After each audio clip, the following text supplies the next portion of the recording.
Muy buenas noches. Sean todos ustedes bienvenidos a una emisión más de Primer Plano. En esta ocasión queremos irnos hasta Ottawa, en Canadá, donde tuvo lugar algo que probablemente pasó inadvertido, muy inadvertido en los medios internacionales, pero que aquí nos lleva a un punto muy interesante. En una conferencia de prensa, en donde estuvieron el primer ministro de Canadá, el presidente de Estados Unidos y el presidente de México, se hizo un recuento de la reunión que tuvieron los tres amigos del TLC, se vio lo de la integración, etcétera. Al final de esta larga conferencia de prensa, una periodista norteamericana que trabaja para la agencia Reuters hizo una pregunta a Peña Nieto. Usted ha comparado a Donald Trump con Mussolini y con Hitler. Eso lo había dicho Peña Nieto en marzo. ¿Sigue usted sosteniendo eso? Y fue la respuesta de Peña Nieto, una que ustedes imaginen estaba dentro de los cánones. Peña Nieto puso varias veces el concepto de populismo como parte de esa política que desde su óptica era la que representaba Mussolini, Hitler, y que después se ve representada por muchas personas que buscan soluciones fáciles, demagógicas a los dificilísimos problemas que debe de enfrentar un estadista. Estaba poniéndole la pelota a Obama, señalando que Trump es uno de ellos. Pero desde luego que aquí en México sabemos que cuando se acusa de populismo a alguien, te lo digo a ti, Pedro, para que lo oigas tú, Juan. Estaban hablando, desde luego, de Andrés Manuel López Obrador y del enemigo fundamental, no solamente del PRI y del PAN, sino de la derecha en México. En ese momento, Obama, que no venía al caso, ya al final de la conferencia, dijo, permítanme intervenir en esto del populismo. ¿Tenemos un diccionario aquí? No hay diccionario. Pero entonces yo quiero enfatizar que el populismo, y ahí dio como el profesor da su definición del concepto, dijo, no, el populismo no es para estas personas, el populismo, sin mencionarlo, no es para Trump. Ellos son nativistas, son en última instancia cínicos. El populismo es otra cosa. Yo, Obama, soy en parte populista. Y desde luego el senador Sanders, el adversario de Hillary Clinton en la campaña, también. Pero el populismo se gana. El populismo es aquella figura pública, o es populista aquella figura pública que con su biografía ha defendido a los derechos de los pobres, de las clases más marginadas, etcétera. Ese es el populismo. El otro, el que nunca ha defendido a los explotados y ahora sale con estas tipo de políticas, ese es cínico. Bueno, tenemos para qué discutir aquí sobre el concepto. Bueno, el concepto de populismo es un concepto muy discutido desde los años 60 finales. Un sociólogo famoso cuyo nombre se me escapa, que escribió un libro muy influyente en la ciencia política, en la sociología política, que se llamó El hombre político, Political Man. Se me va el nombre de este sociólogo. Pero ahí en uno de sus capítulos... Lipset, exacto. No. Sí, es Political Man, es de Seymour Lipset. Seymour Lipset, sí, perdón, sí, correcto. Y en uno de sus capítulos dice que puede haber populismo de izquierda y populismo de derecha. Y entonces aquí se establece que en el discurso o en la intervención que hace Obama, que ya nos narró muy detalladamente Lorenzo, el presidente Obama dice dos o tres cosas que vale la pena puntualizar. Una, dice, el término de populista pues puede tener varios sentidos, pero hay que interpretarlo en su contexto. Cuando a alguien se le llama populista hay que considerar el contexto. Un populista es, según yo considero, dijo, alguien que defiende la justicia social, en sus términos. Y alguien que efectivamente, y yo puedo caer en ese casillero porque yo he trabajado mucho, antes incluso de ser presidente, por los pobres, por las comunidades marginadas, por los que, a pesar de un enorme trabajo, no han podido progresar. Y eso dice Obama. En esa medida me podrían calificar a mí de populista, y pues, como lo dijo como aceptándolo. Luego dijo lo de Bernie Sanders, que está en la escena actual. Y ese sí puede ser clasificado como un populista, porque ese sí ha luchado por los pobres, por la justicia social, por la igualdad, etcétera. Entonces, esto era, en el fondo, era un contraste con lo de Peña Nieto, porque Peña Nieto decía que los populistas solamente hacían promesas simples, sencillas, fáciles, que no consideraban las dificultades enormes, como decía Lorenzo, que un estadista tiene que considerar. Y aquí le dijeron, no, el populista es llamado así porque defiende la justicia social, defiende a los pobres, etcétera. Yo creo que fue muy interesante lo que dijo Obama sobre eso, revisar efectivamente cuando hablamos de populismo, de qué hablamos. En América del Norte hay una tradición, en Rusia hay otra tradición, en América Latina hay otra. Digamos, en los elementos fundamentales de la tradición política populista es este vínculo entre un líder y un pueblo, sin tener en cuenta lo que es la práctica institucional normal, todo el sistema de mediaciones institucionales de una democracia. Y es muy interesante lo de Obama, porque ciertamente ha sido un hombre que ha establecido un vínculo, nunca lo había visto, un vínculo directo con el pueblo, y ha tenido un problema muy serio con un Congreso que le ha negado todo. Vamos, en estos momentos le está negando hasta la ratificación de un juez. Entonces no había visto que hay esta tradición populista.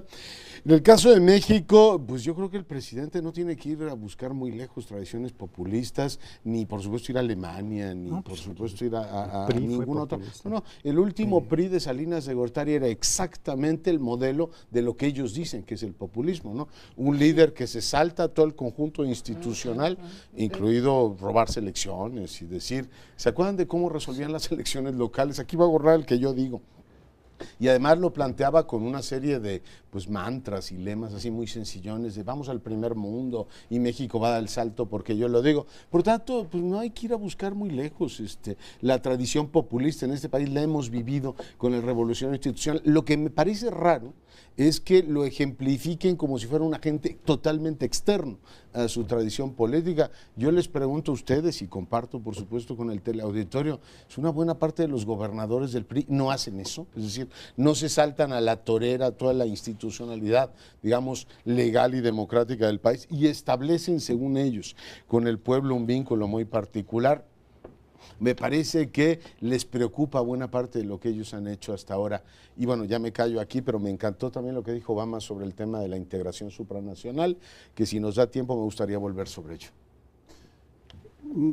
Me gustaría hacerte una pequeña corrección. Tú citas al PRI, a Salinas como modelo de populistas. Yo creo que son demagogos y cínicos más que populistas, porque utilizan de manera frívola e irrespetuosa conceptos que alguna vez tuvieron validez en las décadas que siguieron a la Revolución Mexicana. Me contengo para no caer en la tentación de criticar acremente la pobreza dialéctica del presidente que tenemos en ese encuentro, que fue evidente el contraste entre la claridad conceptual de uno y la pobreza de otro, para ir al punto fundamental de lo que está pasando en el mundo.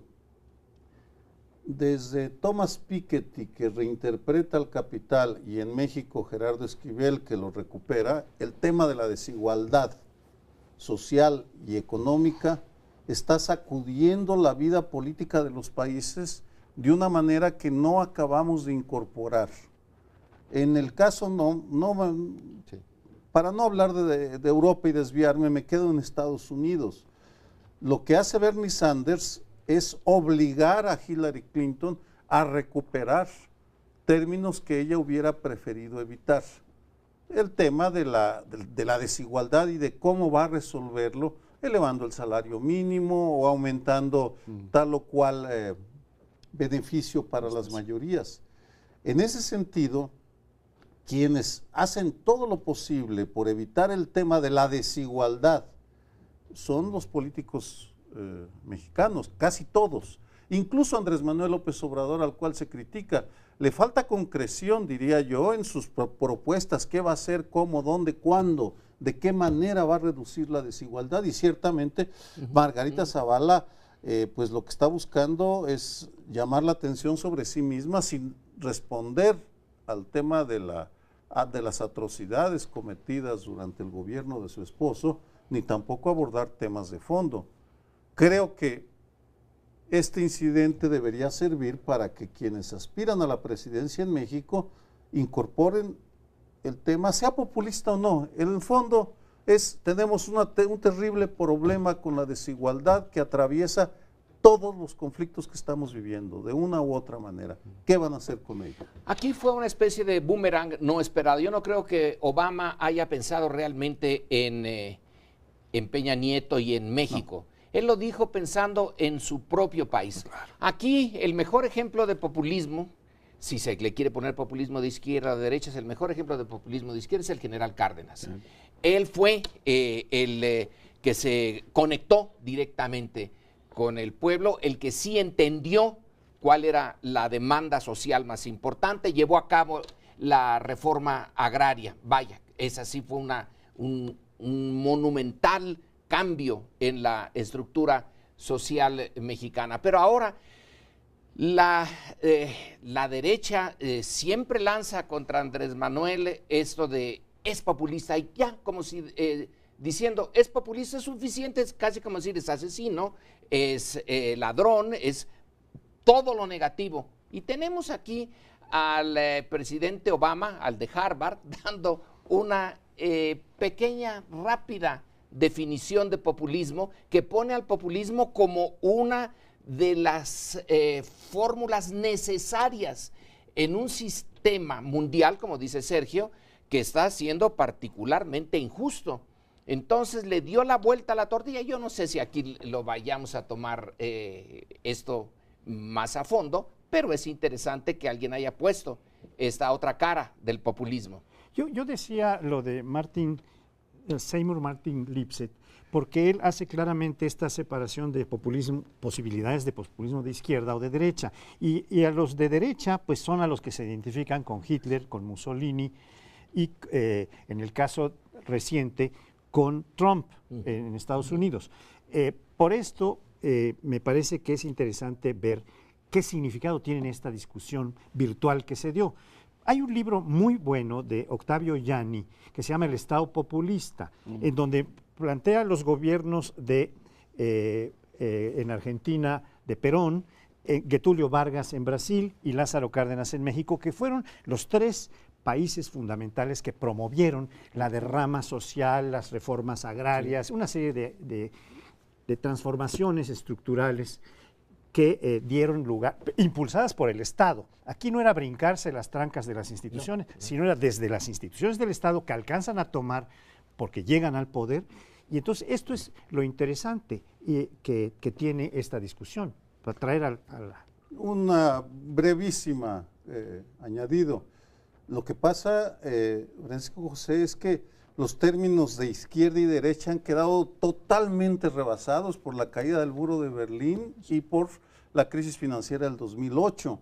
En realidad estamos en una nueva etapa en la cual se está redefiniendo qué es izquierda y qué es derecha, y dentro de eso no sé cuál vaya a terminar siendo la ubicación de populismo.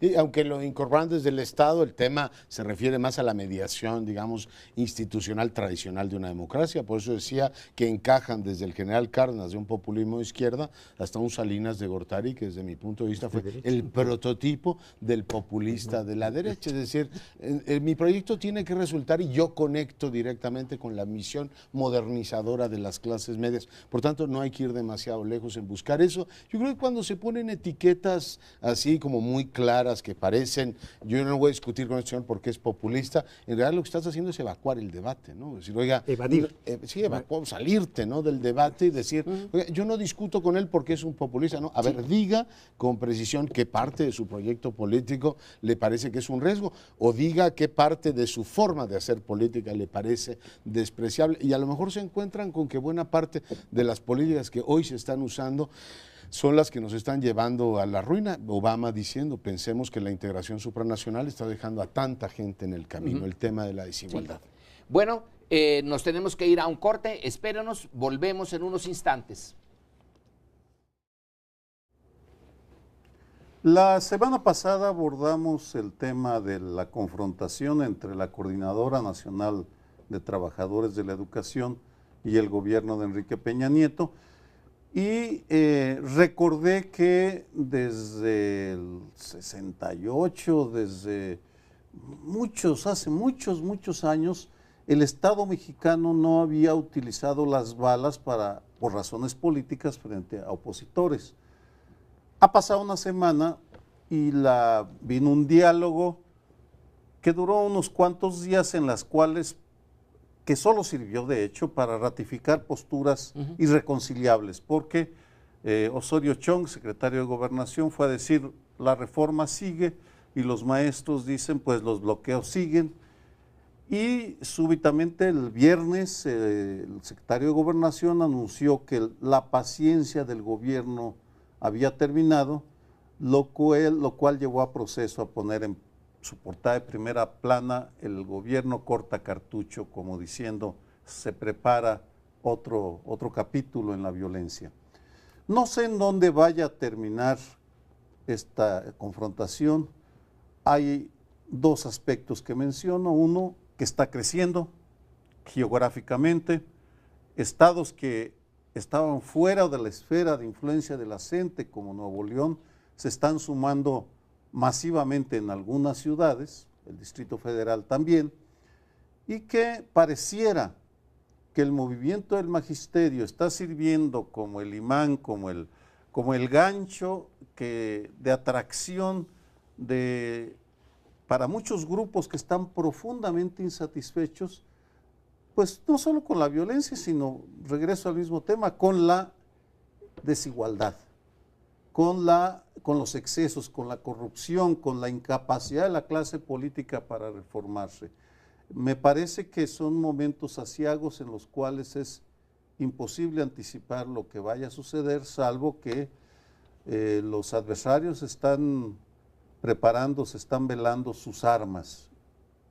Yo creo que el gobierno tiene un problema serio de discurso y de práctica. O sea, tú puedes estar diciendo: oiga, la paciencia tiene un límite, y tengas a sectores. Pues hay una derecha económica muy enojada porque dice: oiga, imponga la legalidad. Yo me pregunto si la legalidad no se debe imponer también ahí donde se están robando el combustible y ahí donde están pasando un montón de cosas que forman parte de un Estado de Derecho ausente. O sea, el Estado mexicano tiene una particularidad muy extraña de estar presente donde no debe estar, genera muchos problemas en muchas partes, y ausente donde debería estar. Es decir, yo creo que, y la paradoja más grande es: ¿puede el Estado mexicano estar llevando en aviones alimentos a Huatulco y no puede reorganizar la vida de una manera razonable en el caso de Oaxaca? Me parece eso bastante sorprendente, pero ¿dónde está el punto central?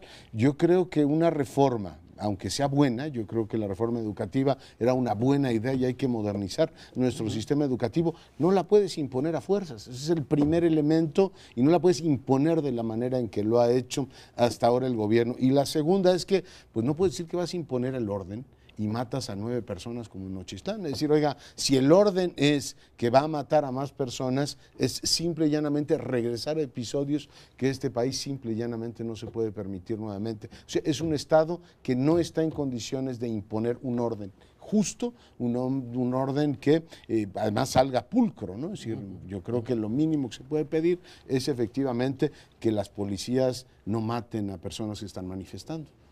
Hay algo que quiero añadir a lo que dijo Sergio. Él señala: la CENTE y el problema de Oaxaca se está expandiendo y atrae a varios grupos descontentos con la fórmula económica que tenemos, pero también está sirviendo muchísimo para unificar a la derecha. Desde otra parte, llegan las noticias, por ejemplo, la derecha en tal estado, en tal otro estado, está pero totalmente crispada por lo que sucede en Oaxaca. Ve lo del la CENTE como los prolegómenos de lo que puede pasar en el 18, y por lo tanto está aglutinándose en torno a la salida más conservadora que se puede. Y yo me pregunto si no hay algo de esto en la política del gobierno, de estarnos anunciando la paciencia y ya se acabó. Pero vean nada más el desabasto en Oaxaca. Oiga, pero si hay algunas referencias a que no está tan... Sí hay desabasto, pero se ven las fotografías de las tiendas llenas. pues no, se insiste en los aviones y en el desastre, como si fuera La guerra, lo de Berlín, ¿no?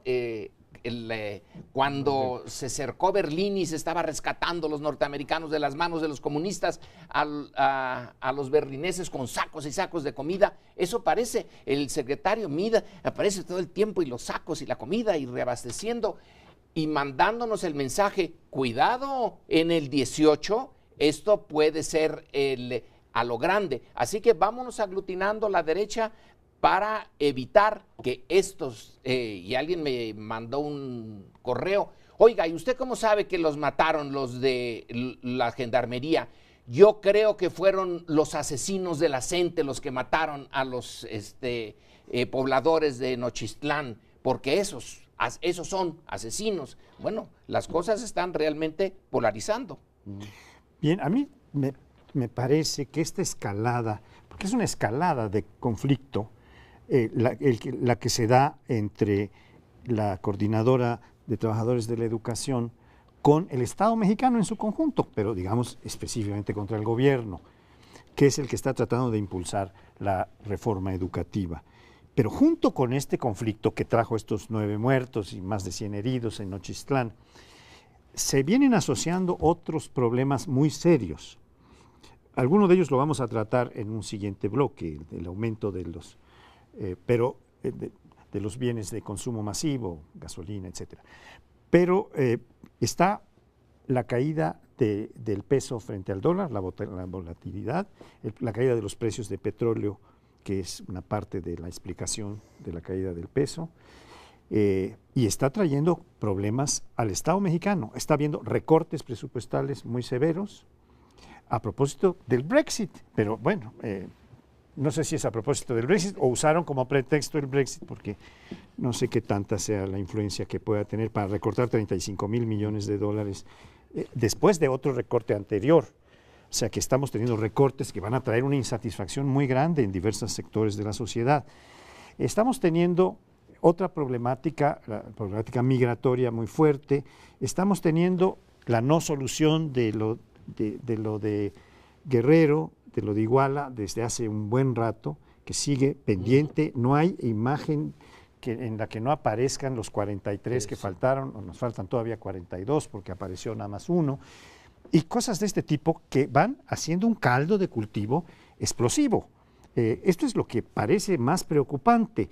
Si fuera el solo conflicto aislado, aunque es grande, pero si fuera el solo conflicto magisterial, como en otras épocas fue, pero ahora que se está juntando con otras, puede haber una, pues no sé, conflagración en diversos estados. Por ejemplo, en el Distrito Federal no habíamos tenido un movimiento magisterial tan fuerte, como no sé el que viene de Oaxaca o de Michoacán a protestar en las plazas del Distrito Federal, pero ahora la sección 9ª, que fue tradicionalmente de izquierda, la mayor parte de sus miembros eran miembros del Partido Comunista durante algún tiempo, en las primeras décadas de la mitad del siglo pasado, tenemos que ya se están pronunciando en contra de la reforma educativa y que van a empezar a hacer acciones semejantes a las de los otros, además de lo de Nuevo León que mencionaba Sergio. No sería tan preocupante, y es hasta lógica esta acumulación de fuerzas sociales en torno a dos propuestas de país, izquierda-derecha, dejémoslo ahí, con todas las dificultades de definirlas con gran precisión. Lo que resulta preocupante es la ausencia de las instituciones, o más bien, la falta de credibilidad de las instituciones que deberían estar mediando en esta acumulación de fuerzas. ¿En dónde están? ¿Qué se hicieron de ellas? Lo que vemos son indicios de la pobreza de la clase gobernante, y empiezan a aparecer las evidencias de los errores cometidos al seleccionar a ciertos personajes. Me detengo un momento en Manuel Velasco, el gobernador de Chiapas, del verde ecologista, que se había caracterizado por la frivolidad en sus bodas, es decir, muy ducho en difundir su vida personal y muy mediocre a la hora de gobernar. Se le ocurrió repetir casi calcada una frase pronunciada por Gustavo Díaz Ordaz el 1 de septiembre en su informe, en el cual anunció que iba a reprimir a los estudiantes, tuvo que dar marcha atrás con un desplegado aparecido el día de hoy, lunes, en la prensa, patético por lo blandengue y porque realmente vemos que es un gobernador que no tiene ni el contacto con su sociedad ni la capacidad de interlocución para mediar. Esa es la parte preocupante, no que vaya a haber un enfrentamiento mientras se dé de manera pacífica en las urnas, bueno, pues es parte de la democracia. Pero es muy interesante la forma en que lo planteas, ¿no? Cómo se van aglutinando los grupos, o sea, los bloques, dice la derecha, y una izquierda que dice, pues si hay insatisfacción, vamos, digamos, a protestar por esto. Yo no veo desde una perspectiva progresista cómo se puede defender el planteamiento de la CENTE e ir en contra de una reforma educativa que a mi juicio está mal planteada, como decía hace un momento, pero en el fondo es un sistema que hay que cambiar. El desempeño educativo de este país es pésimo y aliarse con una tradición corporativa que tiene una forma de protesta en muchos sentidos ruin y vil, que va sitiando a comunidades completas, sí me parece lamentable. O sea, los dos extremos me parecen lamentables y ahí voy al punto. O sea, uno me puede parecer terrible lo que ocurra, por ejemplo, en Oaxaca o en Guerrero, pero al mismo tiempo creo que hay una falta de sensibilidad política de ubicar el problema, ¿no? Es decir, se decía, en el momento que puedas convencer a la gente que la reforma educativa es buena, los propios maestros colaborarán. Bueno, la lógica dice eso, les quitaron el IEPO, les fueron quitando un montón de poder y sin embargo el movimiento está ahí. Entonces cualquier gobierno tendría que decir, bueno, pues a lo mejor estaba dotado de las mejores intenciones y tenía un amplio respaldo legislativo, pero esto no está entrando en Oaxaca. Entonces, insistir en el mismo cassette me parece increíble. Un poco de sensibilidad, un poco de reconocimiento de que la realidad no es como uno quiere, es lo mínimo que uno le podría pedir a un gobierno. Por tanto, repetir este discurso de la intransigencia me parece que nos lleva a estos callejones sin salidas en los que estamos ahora. Bueno, la intransigencia sí se da en los dos lados y yo creo que en esta mesa la defensa de la CENTE a rajatabla no tiene cabida, tampoco hay razones para defender el modelo pasado.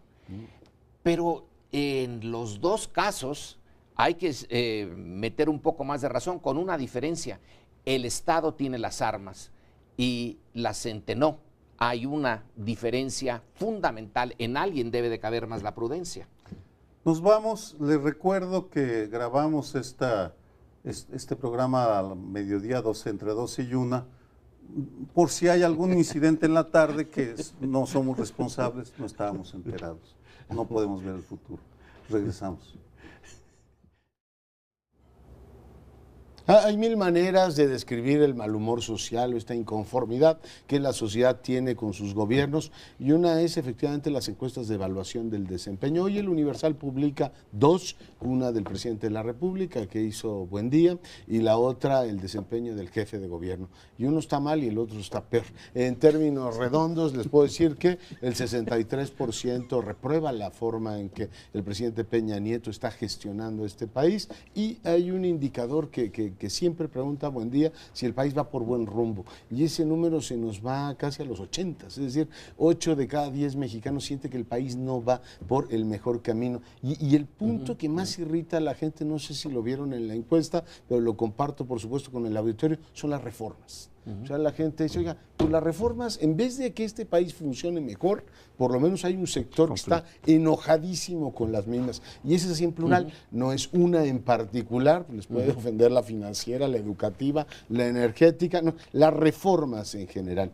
El número de personas que aprueban al presidente pues es muy cercana a la votación que tiene el PRI, es decir, se vuelve ya una especie de lealtad partidista aprobar una gestión. Y para sorpresa mía hay más o menos un 8, un 10% de los compatriotas que no tienen opinión ni en un sentido ni en otro. Dejo nada más sobre la mesa la del Distrito Federal, que es todavía peor. 7 de cada 10 reprueban al jefe de gobierno. Difícilmente olvidará una primavera espantosa, que no solamente por los niveles de intoxicación que tuvimos por la contaminación, sino porque la gente realmente se irritó. Ve un gobierno ausente. Si empeña el asunto de la irritación principal es la reforma o las reformas, en el caso del jefe de gobierno es la ausencia de un gobierno esté, digamos, cerca resolviéndole los problemas a la gente. Tenemos un gobierno que cobra predial y cobra unas multas que han sido más que impopulares, pero por lo demás lo tenemos como de sabático. O sea que sí son muy preocupantes los dos datos y ese mal humor se nota en el aprecio por estos dos niveles de gobierno. Es que hay razones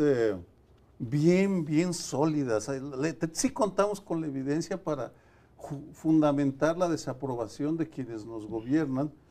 En el caso del Distrito Federal, por ejemplo, me llama la atención la capacidad de Miguel Ángel Mancera para no reaccionar, para mantener la misma sonrisa sin responder a los grandes problemas que se acumulan constantemente en nuestra vida cotidiana. No da explicaciones, no da soluciones, simplemente nos regala con una sonrisa perenne que pues se marchita cuando uno sale y se enfrenta al primer bache o a la primera manifestación, al primer corte. En el caso de las reformas, me permito dar una información que sacó el Universal de por qué son tan impopulares, porque Petróleos Mexicanos tiene 5 expertos que orientan a la empresa. Ellos son Octavio Pastrana, Alberto Tiburcio Celorio, Carlos Elizondo Mayer Serra, Jaime Lomelín Guillén, que ya renunció, y Jorge José Borja Navarrete. Borja Navarrete, por ejemplo, el Universal sacó esta información, recibió en noviembre, enero, en alrededor de 15 meses, 3.700.000 pesos por asistir a las reuniones. Los otros recibieron tal vez un monto menor, no aparece, pero en todo caso, ¿y qué hicieron estos personajes para ganar ese dinero cuando la empresa está cayéndose a pedazos por todos lados? Es que nos ven la cara de tontos, incorporan a ciudadanos que se desaparecen tan pronto entran en la molino de carne del presupuesto. Porque una vez que les empiezan a pagar, ya no hablan, se quedan calladitos. Pues por supuesto que las reformas, como la energética en este caso, son impopulares porque no están dando los resultados que prometieron. Y cuando uno ve la encuesta de El Universal o cualquiera de las otras encuestas, también llama la atención las líneas de la gráfica a lo largo del tiempo. Vaya que sí empezó bien Peña Nieto, el Pacto por grueso de la ciudadanía, ese presidente guapo, con una esposa guapa, con un discurso tan bien armado, tan capaz de presentarse ante las cámaras de televisión casi como un actor, empieza con una enorme popularidad. Y es a lo largo de estos 3 años que se ha ido cayendo a una velocidad asombrosa. Alguien puede decir, no es el único. Vean ustedes a otros presidentes de América Latina, vean ustedes incluso a Obama, que vaya que si tiene calidad, a mi juicio, como jefe de gobierno. Todos, ante la dureza de la realidad que enfrentan y ante las promesas que hicieron, todos, Obama nos prometió, entre otras cosas, por ejemplo, cerrar Guantánamo y acabar ya con las guerras en el Medio Oriente. Todos se enfrentan a una realidad brutalmente compleja, pero eso no quita el hecho de que la caída en la aprobación de Peña Nieto es francamente notable, de tener un apoyo enorme del Pacto por México, ese que prometió maravillas para este país en 90 y tantos puntos, iba a cambiar la realidad del país, y todavía en Ottawa nos dice que las cosas van muy bien, que el país va realmente como debe de ser. Bueno, los mexicanos no lo creen, y el resultado está en estas líneas del tiempo. Baja su aprobación, sube su desaprobación, y yo no sé cómo va a terminar para el 2018. Pues a mí me gustaría comentar esta caída que va, como dices bien, de su entrada al gobierno, de la firma de México, Pacto por México, en donde llega y se le concede, digamos, el beneficio de la duda. Había ganado las elecciones con un margen amplio, mucho más amplio que situación anterior, que había sido por una micra, ¿no? Por una nariz, como dicen los de las carreras de caballos, ¿no? Pero, ¿qué es lo que ha pasado? Las reformas que generó el Pacto por México, las principales, vienen siendo cada vez más impugnadas. La que ahorita está como ariete es la reforma educativa, que era la más importante desde el punto de vista social, la que había tenido la mayor aprobación de la gente, en fin, o había despertado algún interés, porque efectivamente estamos necesitando una educación de calidad y no la estamos teniendo. Y tenemos que aguantar el lastre de un gremio, todo el gremio, no solo la CENTE, sino el conjunto del magisterio, de la CENTE y del CENTE, que son más de 1 millón de profesores, que no está cumpliendo con sus tareas, que no está bien capacitado, que, en fin, ya sabemos. Pero esa es la que está provocando el mayor conflicto que ha producido hasta muertos. La reforma que llamaron hacendaria, que era fiscal, recaudadora, se hizo con la izquierda, pero se opuso desde el principio toda la clase empresarial y el Partido Acción Nacional muy claramente. Claro, ya no va a haber una aplicación no hubo cancelación de privilegios, de regímenes especiales de consideración, ni a los trabajadores ni a los empresarios, aunque el de los empresarios, sobre todo transnacionales, es el más grande de los apoyos, que nunca se vino a dar con la cancelación de esos privilegios. Entonces, cada una de las reformas, la reforma de justicia, bueno, estamos a 8 años de haberse planteado y ahora se plantea un refuerzo con lo de los juicios. No sabemos a dónde va a ir, pero hay una enorme cantidad de dudas respecto de lo que pueda resultar. Podríamos seguir con otras reformas. Tal vez la reforma de medios sería otra que habría que tocar, porque está siendo un fracaso también. Entonces, pues yo creo que esto es lo que está trayendo la desaprobación. En el Distrito Federal lo que está trayendo la aprobación es esta crisis terrible que está trayendo una salud pavorosa a la población, porque se están intoxicando con los aires, con las aguas, está terrible la situación y el gobierno no hace nada. 3 apuntes sobre la propia encuesta. Uno, la perspectiva comparada. Obama está en 52-48, o sea, está cerrando su efectivamente administración y trae más positivos que negativos. En todo caso, hay 20 puntos de diferencia entre Obama y México, o el presidente Peña, y México era tradicionalmente un país benigno con los presidentes, tradicionalmente benigno. Estados Unidos y Perú siempre aparecían así en el hemisferio americano como los más críticos, y ahora tenemos en México una posición más crítica que los Estados Unidos. Segundo punto, sí tiene un problema serio de narrativa este gobierno. O sea, la gran promesa de transformación eran las reformas y ahora resulta que políticamente son tóxicas. O sea, la gente dice, oiga, no me hable de las reformas porque entonces me enojo más. Y la tercera, una cruel y atroz paradoja. Ojalá en algún momento tengamos un programa más tranquilo y revisemos lo estructural. Fíjense la enorme paradoja. Después del 15 tenemos al presidente nominalmente más poderoso que ha habido en México desde Salinas de Gortari. Tiene mayoría en el Congreso, controla la estructura territorial, se declara ganador y fue de hecho de las elecciones del 15 del año Pero pasado. la del 16 no. Por eso dije 15 y subrayo 15. O sea, se le dio el premio. Y ese presidente resulta reprobado en el 2016 en las locales, 70% de desaprobación, y tú dices, ganar en este país no significa poder. Puedes tener formalmente mucho poder, y hay esta especie de paradoja, institucionalmente lo tiene, pero socialmente se ha diluido brutalmente. Ojalá tengamos tiempo algún día de abordar ese tema porque me inquieta mucho. Cuando hablemos, y creo que en agosto que vamos a grabar unos programas especiales antes, tendremos tiempo de hacerlo, podemos discutir problemas estructurales como uno que me llama poderosamente la atención es la negación. ¿Qué peso tiene en el ciudadano común observar que el gobernante habla de todo, pero no de los asuntos que le interesan, que nos interesan? Vamos,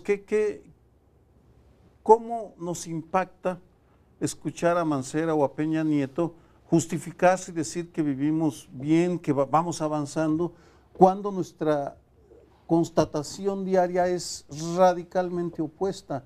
No lo sé, pero ciertamente son maestros en la negación en público, mientras que Obama o Trudeau inmediatamente surge un problema e inmediatamente salen a abordarlo y a tratarlo, sea el de las armas, sea el de los asesinatos de odio, sea lo que sea. Es lo que inquieta. Tal vez luego es demasiado, pero no importa, porque estamos sabiendo lo que piensan sobre los temas del momento. Bueno, pues platicaremos de eso y mucho más. Vamos a hacer una breve pausa, regresamos, este es el primer plano. Vamos a tratar ahora un tema que trataré de enhilar junto con los anteriores, porque es el tema del fracaso, en alguna medida, de la reforma energética, ya que hablamos de distintos fracasos. Esta reforma había prometido que habría más empleos, que habría más ingresos, que habría una inversión cuantiosa, y lo que estamos teniendo en estos días que corren apenas ahora es el aumento de las gasolinas, nos habían dicho que iban a bajar, el aumento del gas, el aumento de la electricidad. La electricidad en gran medida se genera con petróleo, con hidrocarburos. A esto hay que poner también que hoy la primera plana de un periódico destacado, Reforma, dice que están sacando todos los días 20 y tantos mil barriles de gasolina, lo cual está generando la necesidad de importar, porque la mitad de la gasolina que consumimos en México se trae del extranjero, siendo un país petrolero. Pues ahora van a aumentar la importación porque nos está robando alguien que no es capaz el Estado mexicano de detectar, algo que va representando, dice el periódico Reforma, 20,000 millones de pesos al año en cuanto a exacción de petróleo, de gasolina, ya petróleo tratado. Entonces, ¿cuál es el beneficio que trae una reforma energética que no es capaz de surtir a sus propios habitantes de las necesidades que los hidrocarburos, ¿no?, y que la electricidad tiene? Pues es terrible, porque es una especie de símbolo, de decir, bueno, aquí hay una gran promesa, pero al día de hoy se viene a juntar el aumento terrible que hace un daño a los hogares, a las industrias, etcétera, porque el aumento es muy fuerte. La ordeña de los ductos de Pemex. Ahí los consejeros estos que ganan tanto deberían de ser los que pusieran el grito en el cielo. Es posible técnicamente detectar en qué momento un ducto pierde presión porque alguien lo está ordeñando. Tenemos el ejército, sus efectivos han aumentado considerablemente, los de la Armada también, pueden ir a surtir ahorita que necesitan bienes a Oaxaca.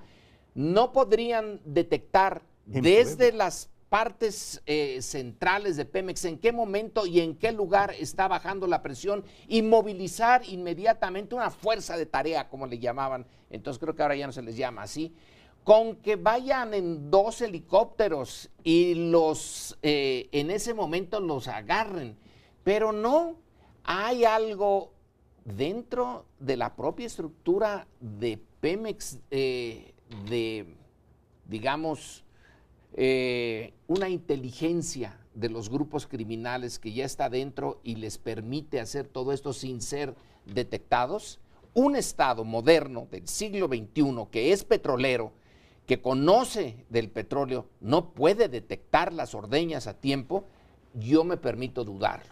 Yo 3 problemas veo y por supuesto lo dudo, igual que tú, el nivel de connivencia que hay. Desde el año 2000, yo recuerdo cuando Gertz Manero era comisionado, la Policía Federal desplegó así una fuerza de tarea tratando efectivamente que no le robaran el petróleo. Después nos dijeron, o la gasolina en este caso, que es todavía peor, que era un programa que no estaba tipificado, que es el demonio de la tipificación, ¿no? Es decir, como no dice que robarse combustible exactamente figura jurídica sea un delito, entonces no lo puedo perseguir, lo cual es una tontería así, pero colosal. Pero bueno, finalmente ya lo aprobaron, se supone que es un delito grave, y tienes esta distancia entre el México que dice que se le está acabando la paciencia porque quiere imponer el orden, y un México al que lo están desangrando. Dice, bueno, pues una buena manera de imponer el orden es que no le sigan robando en sus propias narices y no dé usted concesiones a un montón de gasolineros que también venden la gasolina robada. Eso lo sabe todo el mundo.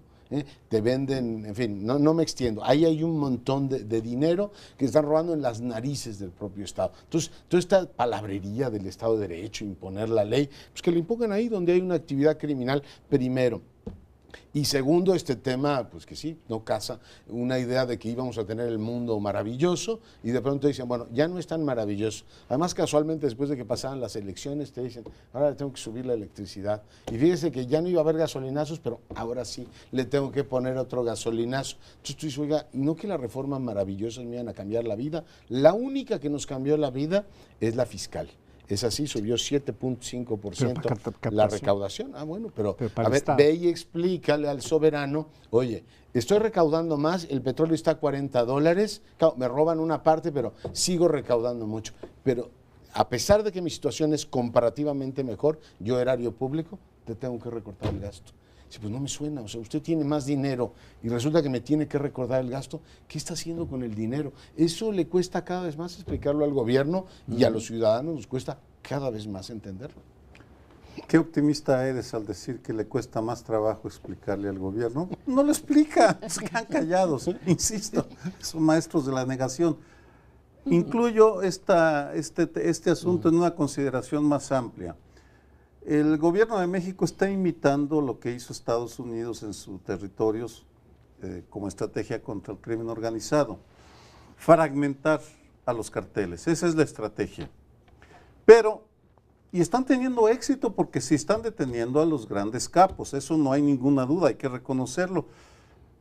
Lo que no anticiparon y no tienen estrategia, y es el problema que trae, es que al fragmentarse los carteles en pequeñas unidades, estas buscaron otras formas de ganar dinero, porque además las drogas se hizo un negocio muy competido, todo el mundo le quiere entrar, por tanto, hay alrededor de 20 delitos, 20 formas de ordeñar al país que tiene el crimen organizado. Una de ellas es la extracción de petróleo, de gasolina, que empezó en Veracruz y Tamaulipas y se fue extendiendo, ahora es Puebla, Guanajuato, está por todo el país porque es un gran negocio, porque tienes gasolineros que compran barato, venden caro, es decir, hay todo un sistema de corrupción, pero le podemos añadir la venta de discos pirata, el cobro de impuestos, derecho de piso, tráfico de personas, tráfico de órganos, prostitución. Alrededor de 20 delitos son los que tengo contabilizados. Y el Estado mexicano, el gobierno de Peña Nieto, los gobiernos de los estados no tienen estrategia, salvo la negación.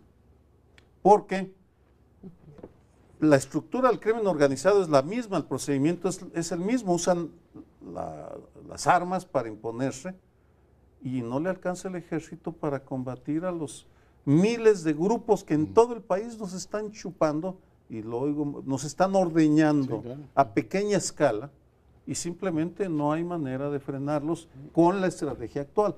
Por supuesto tendría que cambiar, tal vez imitar a Cherán, por cierto, Michoacán, que es una zona de paz porque los pobladores expulsaron a los delincuentes, tal vez esa sea la solución, pero vamos, son tan arrogantes que son incapaces de explorar algo más que la fragmentación de los carteles. Bueno, tal vez el crimen organizado, estimado Sergio, sí entendió esta política que es muy empresarial de no poner todos los huevos en una sola canasta, ¿verdad? No en la canasta del petróleo. Decían, hay que diversificar las inversiones, hay que hacer trabajo en el campo, trabajo de distinto tipo. Bueno, pues los del crimen organizado entendieron que no había que poner todos los huevos en la canasta del narcotráfico, sino que había que irse al tráfico de personas, al tráfico de armas, al robo de coches, al secuestro, etcétera. Estos 20 delitos que tú mencionas. Entonces, ellos sí están en una técnica económica bastante ortodoxa y correcta, según dicen los empresarios, ¿no? Y todos los países que impulsan la diversificación de la inversión, estos están en ella. Lo que es terrible es lo que está padeciendo el pueblo de México, que no solo padece la incompetencia, la inacción, las omisiones del Estado, ahí donde debía estar no está, ahí donde no debía estar está, haciendo cosas que no debía hacer, las hace, como disparar contra multitudes, la otra cuestión es que el Estado está omitiendo, simplemente no aparece en donde debía aparecer. Entonces, estamos ante una situación verdaderamente dramática, que sí se ve como una escalada múltiple, multicausada. No solo el conflicto magisterial, que ahorita nos tiene muy alarmados, porque ha sido el paro de carreteras, y etcétera, es muy aparatoso, sino que está haciendo impacto en muchas áreas de la sociedad y está trayendo una gran frustración a un conjunto muy grande de la población. Quizá ya no tenemos tiempo, pero habría que preguntarte, Sergio, ¿cuántos grupos? Tú dijiste miles que están ahora ya por su cuenta, está fragmentado. Y preguntarnos, ¿esto ocurrió en Colombia? Claro. En Colombia los fragmentaron. Entonces ya tenemos una experiencia y ya deberíamos de haber pensado de antemano que iba a ocurrir esto y prepararnos para la fragmentación. Es una especie de guerra de guerrillas ahora. Cada quien por su lado y en su propio negocio y a ver quién nos detiene. Bueno. Bien, el tema va a dar para mucho más, pero ojalá esté con nosotros la próxima semana en Primer Plano. Nos despedimos por ahora deseándole que en medio de todas estas tragedias usted la pase bien.